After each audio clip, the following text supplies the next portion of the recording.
पश्चिम बंगाल के अलीपुर स्थित एक सरकारी भवन में बुधवार को आग लग गई थी।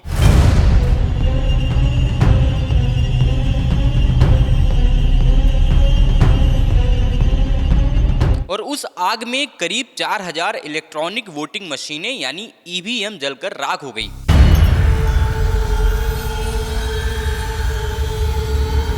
आग लगने के बाद लगभग 24 घंटे तक फायर सर्विस के कर्मचारी आग बुझाने में लगे रहे।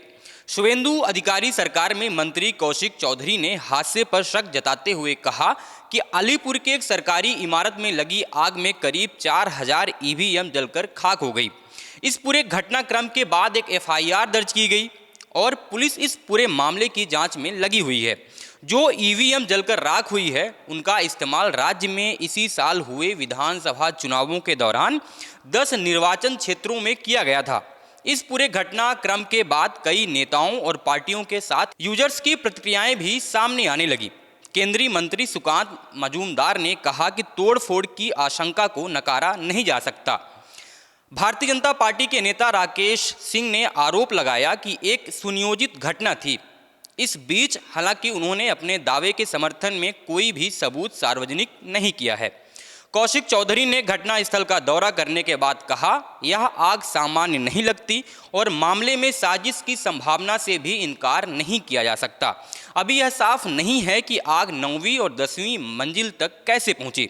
वहीं आम आदमी पार्टी ने एक्स पर लिखा, 4000 ईवीएम का सरकारी भवन में जलकर खाक हो जाना कोई सामान्य घटना नहीं है। बंगाल में कुछ ही समय पहले विधानसभा चुनाव हुए थे। आखिर ऐसा क्या हुआ कि एक सरकारी भवन में इतनी भीषण आग लग गई? आग कैसे लगी और हजारों ईवीएम इस आग की चपेट में कैसे आ गईं? भाजपा जवाब दे।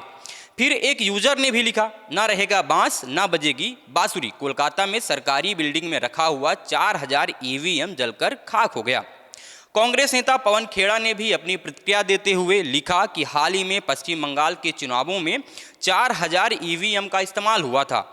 नहीं तो हम यह सोचने पर मजबूर हो जाएंगे कि यह सच में अचानक लगी आग थी या फिर वैसी आसान और रहस्यमयी आग जैसी बॉलीवुड की फिल्मों में हमेशा जरूरी सबूतों को खत्म करने के लिए समय पर भड़कती हुई लगती है। फिर इंडियन यूथ कांग्रेस ने भी लिखा कि इलेक्शन कमीशन ऑफ बीजेपी ने अब कोलकाता के उस ऑफिस में आग लगवा दी जहां करीब 4000 ईवीएम रखी थी। अब जब ईवीएम ही जला दी गई, रिकॉर्ड ही खत्म कर दिए गए, तो सवाल कौन पूछेगा और जवाब कौन देगा? ये सिर्फ आग नहीं लगाई गई, सच को राख में बदला गया। ना रहेगा बांस ना बजेगी बांसुरी, ये सीधी सीधी तानाशाही है। इमारत में लोगों की आवाजाही पर रोक लगा दी गई है क्योंकि जांच करने वाले इस बात पर ध्यान दे रहे हैं कि आग कई मंजिलों तक कैसे फैली। पुलिस ने इमारत के आसपास निगरानी भी बढ़ा दी है।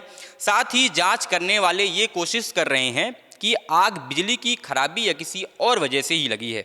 जांच अधिकारियों का कहना है कि किसी भी नतीजे पर तभी पहुंचा जा सकता है जब फॉरेंसिक जांच की वैज्ञानिक सबूतों को आधार बनाया जाए। अधिकारियों ने यह भी कहा कि इमारत में मौजूद सरकारी रिकॉर्ड, बुनियादी ढांचे और सुरक्षा प्रणालियों को नुकसान की भी जिम्मेदारी से जांच की जाएगी। बात रही तो ईवीएम मशीनें जल गईं, सवाल तो उठने थे वो उठ गए और सियासत भी गर्मा गई।